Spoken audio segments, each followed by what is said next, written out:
Mesdames, Messieurs, bonsoir et bienvenue à ce 19h sur les antennes de Numérica Télévision. Au sommaire ce soir, l'UDPS sera en congrès extraordinaire du 26 au 27 février pour désigner le successeur d'Étienne Tshisekedi. Annonce faite ce jeudi par le secrétaire général du parti, Jean-Marc Kabound, annonce par ailleurs qu'il ne sera pas candidat. Destruction ce jeudi de faux médicaments d'une valeur de 2 millions de dollars. Le gouvernement s'est dit déterminé à lutter contre les médicaments contrefaits. Mesdames, Messieurs, merci de continuer à nous faire confiance et vous avez parfaitement raison. Ouvrons ce journal par cette information. La société civile de Béni au Nord Kivu se félicite de la rapidité avec laquelle le gouvernement congolais a traité le dossier du colonel John Tshibangou jusqu'à obtenir son extradition dans un délai court. Gilbert Kambale, président de cette structure, demande aux autorités congolaises de montrer le même empressement pour obtenir l'extradition vers la RDC du chef des ADF, Jami Mukulu, actuellement en Ouganda, et des anciens officiers des FRDC comme Laurent Kunda et Sultani Makenga en exil au Rwanda. Le président de la société civile de Béni dit ne pas comprendre les raisons pour lesquelles ces anciens chefs de guerre continuent à vivre librement dans des pays alors que pour John Tshibangou, les choses sont allées plus vite. Je le disais dans les titres, du 26 au 27 février prochain, l'UDPS sera en congrès extraordinaire pour élire le successeur d'Étienne Tshisekedi. Annonce faite ce jeudi par Jean-Marc Kabound, secrétaire général du parti. C'était lors d'une conférence de presse tenue au siège de l'UDPS. Ce rendez-vous aura comme thème un nouveau président de l'UDPS pour la continuité du combat du docteur Étienne Tshisekedi et la conquête du pouvoir en RDC. Les détails avec Félix Ilunga. L'événement se tiendra au siège du parti situé à la 10e rue Limité résidentielle. Le successeur d'Étienne Tshisekedi sera connu au terme de ses assises de 2 jours. Environ 600 délégués des organes et structures de l'UDPS, mais aussi plus de 100 invités externes, sont attendus à ces congrès extraordinaires. Les candidats présidents doivent remplir 9 conditions. Être de nationalité congolaise, être membre de l'UDPS depuis au moins 20 ans, avoir la carte de membre, justifier d'un niveau d'études égal au moins au graduat ou d'une expérience professionnelle et politique prouvée à travers un parcours régulier au sein de l'UDPS. Être en règle de cotisation depuis 2011. Être de bonne moralité. Faire preuve d'une constance politique avérée au sein du parti. N'ayant pas été sanctionné par les instances du parti pour vagabondage politique. Enfin, avoir un domicile connu en République démocratique du Congo.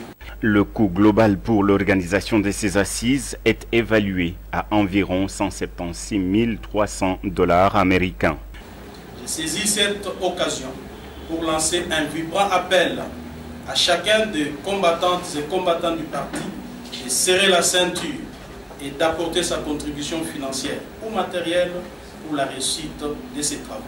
Autre critère de participation, il faut être membre effectif du parti, être détenteur d'une carte de membre ou une quittance d'achat de la carte, être en règle des cotisations pour l'exercice 2017 et figurer sur la liste des délégués. Se déclarant non partant d'avance, Jean-Marc Kabound a souhaité bonne chance aux futurs candidats. Sachez que ce congrès va se tenir une année après le décès du président de l'UDPS, Étienne Tshisekedi. On va parler santé à présent. Le ministre de la Santé a assisté ce jeudi à la destruction des faux médicaments d'une valeur de 2 millions de dollars. Cet événement montre la détermination du gouvernement à lutter contre les fléaux des médicaments contrefaits. C'était au site d'enfouissement des déchets situé situé dans la commune de Lansele. Selon le ministre Oli Ilunga, les tests de laboratoire ont révélé que ces médicaments ne possédaient aucune propriété curative et n'étaient pas conformes aux normes en vigueur. La destruction de ces faux médicaments s'est faite en collaboration avec Interpol après un constat du parquet général de Kinshasa. Les autorités congolaises promettent le démantèlement du réseau des criminels impliqués dans la contrefaçon des médicaments en République démocratique du Congo. Le 8 février, le monde célèbre la journée internationale de l'épilepsie, une affection neurologique du système nerveux. La maladie se caractérise par une perte de mémoire et souvent par des convulsions. Seulement 20% savent qu'elle traduit un dysfonctionnement du cerveau. À l'occasion de cette journée, nos reporters ont rencontré un neuropsychiatre. Le docteur Nkashama affirme que la maladie est guérissable. Il conseille une prise en charge responsable. Valérie Dambou et Jires Chimanga pour le reportage. Pour certains Kinois, l'épilepsie est une maladie normale comme toutes les autres qui n'a rien de mystique. Des caractères qui sont héréditaires, soit ça peut être dans une famille, une maman ou bien un ancêtre de cette famille-là qui a souffert de cette maladie et ça peut descendre jusqu'à aux descendants de cette famille-là. Les petits-enfants peuvent en souffrir. Donc, il faut éloigner d'abord la personne de la route, si c'est au niveau du macadam, parce que c'est un peu dangereux. Éloigner la personne du feu, de l'eau, parce que souvent, ces genres de personnes meurent s'il y a le feu à côté. Ils peuvent se brûler, ils peuvent tomber dans un trou, tout comme ça. Du corps humain, ça peut avoir un dommagement. Et ce sont des maladies qui arrivent, ce ne sont pas des maladies qui sont des maladies mystiques, non. Ce sont des maladies qui sont normales. Un point de vue pas partagé par tous.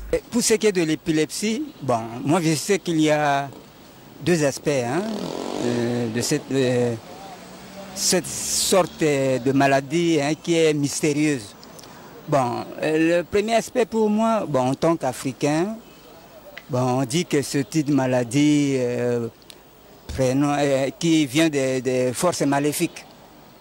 Donc c'est du démonisme. D'autre part, pour ce qui est de la médecine moderne, on dit que bon, ça peut être la base d'une malaria mal soignée par exemple. D'autres Kinois par contre avouent ne pas connaître grand-chose sur cette maladie. Je vois souvent les gens tombent de cette maladie-là, mais je ne sais pas, ça vient d'où, l'aire d'origine c'est quoi, donc là je n'ai pas l'idée. Voilà, nous sommes allés vite en besoin. Vous avez compris là qu'il s'agissait du micro-baladeur consacré à l'épilepsie, mieux connu ici à Kinshasa sous le nom de maladie Yandeke. Et maintenant, nous allons retrouver le docteur Kashama qui affirme que l'épilepsie est guérissable. Il conseille seulement une prise en charge responsable. Il a dit à Valérie Ndambou et Jires Chimanga. L'épilepsie signifie un trouble convulsif. L'épilepsie est une maladie cérébrale caractérisée par une interruption récurrente et imprévisible du fonctionnement normal du cerveau. Parmi les maladies qui touchent les cerveaux, l'épilepsie est la plus fréquente. Et il faut dire aussi qu'elle touche environ 1% de la population mondiale. 1% c'est déjà beaucoup.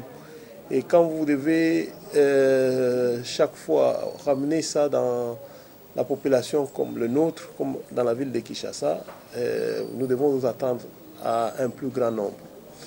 Et puis de deux, l'épilepsie c'est un problème réel de santé publique. C'est un problème majeur. Mais malheureusement ce problème est méconnu par le grand public. Et il est aussi mal perçu dans la société et surtout dans les sociétés africaines. Comment peut-on venir en aide d'une personne en pleine crise épileptique? Ce qu'il faudra peut-être faire, c'est d'aider la personne effectivement à rester sur un lieu sécurisant. Donc il faut le dégager, le mettre en position latérale.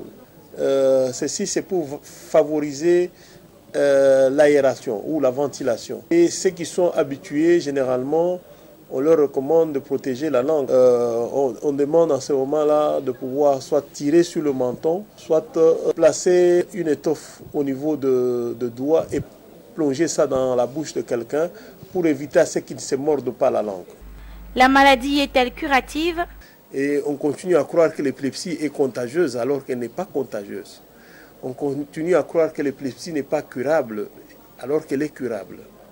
Un suivi médical et une prise en charge responsable de l'épilepsie sont d'un apport majeur pour la guérison de cette maladie.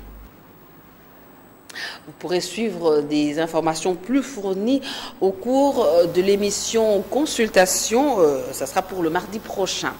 Et la suite du journal avec vous, Jephté Tsoleni, pour évoquer la journée sans téléphone qui se clôture aujourd'hui. Jephté. Voilà, clôture, c'est...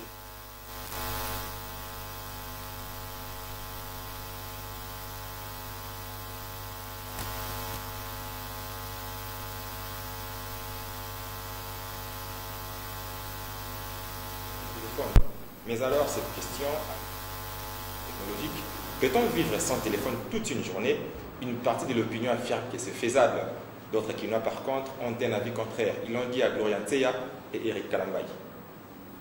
Le téléphone est devenu aujourd'hui un outil indispensable. À Kinshasa, comme ailleurs, il est pratiquement impossible de passer toute une journée sans cet appareil. Il permet non seulement d'effectuer des appels, mais aussi d'utiliser les réseaux sociaux. Ce n'est pas possible, c'est impossible. Sinon, à moins que cela puisse... donc si vous perdez le téléphone, vous pouvez quand même rester sans communication. Avec le téléphone, vraiment, il n'y a pas moyen de rester sans communication. Oui, c'est vraiment possible d'utiliser le téléphone. Parce que le téléphone, il y a WhatsApp, Facebook, et ça, c'est ce que tu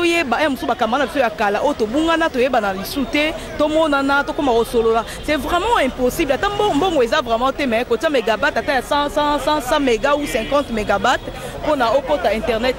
Je ne pense pas parce que c'est un moyen de communication. En fait, ça me permet de rentrer en contact avec d'autres personnes. Si peut-être que si peut-être je me décide peut-être de ne pas rentrer en contact avec d'autres personnes, c'est possible. Mais avec ce que je fais, c'est impossible. D'autres, par contre, estiment qu'en raison de multiples occupations de la vie, l'on peut s'en en passer pendant une journée. Oui, je pense que c'est possible, hein, compte tenu de notre contexte politique, vous le savez. Nous nous retrouvons par moment, on a coupé le signal, la messagerie, ainsi que l'Internet. Donc il peut se faire que je puisse passer sans téléphone. Pour me distraire, par exemple, je peux lire la Bible ou faire autre chose qui ne sont pas en rapport avec mon portable. Donc je pense que je suis en mesure de faire une journée sans utiliser mon portable. Pour rappel, c'est chaque 6, 7 et 8 février de chaque année que l'on célèbre les journées mondiales sans téléphone. Dans ce journal sur les difficultés d'accès à l'eau potable au quartier Mokali dans la partie est de la ville province de Kinshasa.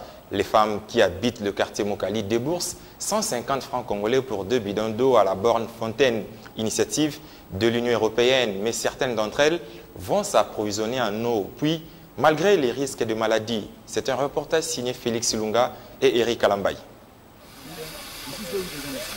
L'accès à l'eau potable au quartier Mokali est un véritable casse-tête. Les femmes parcourent de longues distances pour puiser de l'eau à la fontaine. Certaines d'entre elles se ravitaillent à la borne fontaine érigée par l'Union européenne. Ici, des bidons de 25 litres se vendent à 150 francs congolais, ce qui est un coût pour certaines familles dans ces milieux reculés. umeli makasi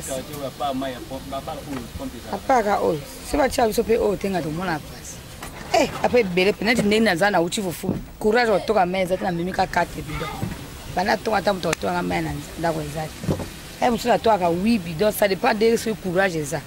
Faute de dessertes en eau potable, quelques familles se contentent de l'eau de pluie en dépit des risques de maladie. On devrait déjà avoir de l'eau.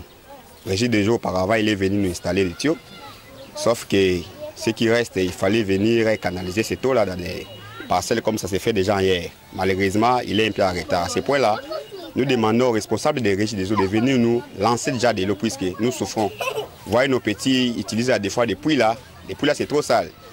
À quelques 10 mètres de puits se trouve la rivière Mango. Elle sert de lessive et de bain. Bon, toujours malade, il y a des fois,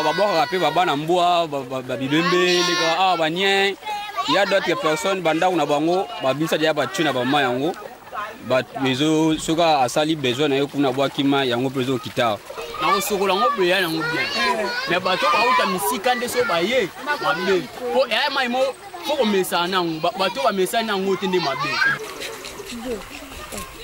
Desservir ce quartier en eau potable épargnerait des milliers de vies. La Régie des eaux avait juste installé des tuyaux principaux. Jusque-là, des familles entières attendent de pied ferme cette denrée rare. Place au sport à présent. Le Football Club Renaissance du Congo a perdu par forfait son match contre les TP Mulungue. Ainsi en a décidé le comité de gestion de la Ligue nationale de football congolais. Plus de détails dans ce commentaire. La sanction est donc tombée hier mercredi. L'équipe chère à l'évêque Mukuna perd par forfait son match contre le TP Mulungue sur la note de 3-0. Outre cette sanction, l'écurie orange se voit encore suspendre pour ses 2 prochains matchs qui devaient l'opposer au DSMP et l'ASV Club. À l'origine de ces sanctions, le non-déplacement de Renaissance pour Mbandaka pour son match de la 12e journée contre le TP Mulungue le 28 janvier dernier. Au classement de la zone de développement ouest, le Daring Club Motema Pembe continue de dominer les débats avec 33 points au compteur. Tout va donc bien pour le DSMP qui vient de renouveler sa confiance en son entraîneur, Otis Ngomankondi.